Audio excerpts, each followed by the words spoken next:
Minha primeira pergunta: que vamos fazer para vir primeiro-ministro? Wel, para o primeiro-ministro, eigenlijk, de maioria de casos, que nós Aruba sempre estava assim, vamos ter em política. Você que está política, cada 4 anos Aruba tem eleição, anterior você vai com o partido, você vai participar na eleição, e agora você ganha a eleição de parlamento, e parlamento agora está apontar quem está vir ministro-presidente. Essa é a regra não está.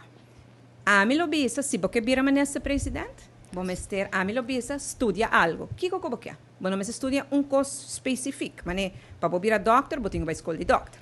Mas para ministro-presidente, não tem uma escola. Estudia o que o coração está bisavo, traja na área aí, ante hora que você sentir, você clape, ante hora você drenta em política, ante hora você vai para vir a ministro-presidente.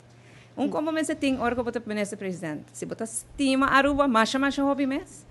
E se você não está para dormir, passando de hobby hora para dormir, e hora para vir bom ministro-presidente. Danke, ministro. Me di 2 perguntas. Quão difícil é para governar Aruba? Quão difícil é para governar Aruba?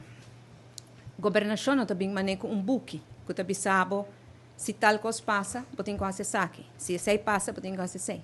Mas a pandemia a dar nos porta, nenhum gente está aqui para fazer. Nós tampouco.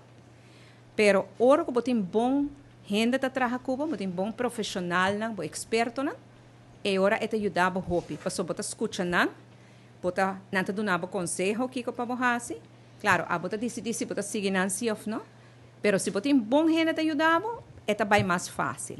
Pero a mim te quer tem seu grado de dificuldade, pero não assim é difícil. Não. Danke, ministro. Me di 3 e de laatste pergunta. Como ministro Evelyn Wever Cruz se sente ora gente não vai contra o ministro? Como se sente ora gente vai contra mim? Ora gente está contra mim, me está contra mim mesmo, me está por bahia sádico. Não, se gente está contra mim para sobra, então tem razão, mas por exemplo, há uma vista blow. Pero portanto, a gente pensa, não, botar na televisão, que traz está branco, vou não me ser a vestir blow, vou me ser a vestir outro color. Se tem razão, me tenho que aceitar.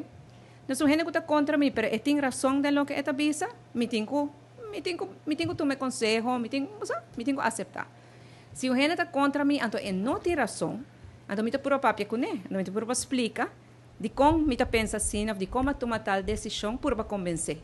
Se me logra convencer, não estou contente. Se me não logra convencer, já que porque hace, me porque quebra com man. Pero coisa, gente que não está de acordo comigo, ou gente que está criticando, coisa, me está respeitar sempre, pero me não está laguele, assim me dolor, me não está laga, se não bisa, ou vai virar gordo, ou vai papel muito duro, a mim não está worried com isso, quando me não está worried com isso, que me não laga não get to you, não laga não chega na coração, então botar laga tur gente com um pensamento. Pero se não tem razão, você tem que escutar e eu acho que você tem que cambiar algo de Jesse, não? Danke, ministro.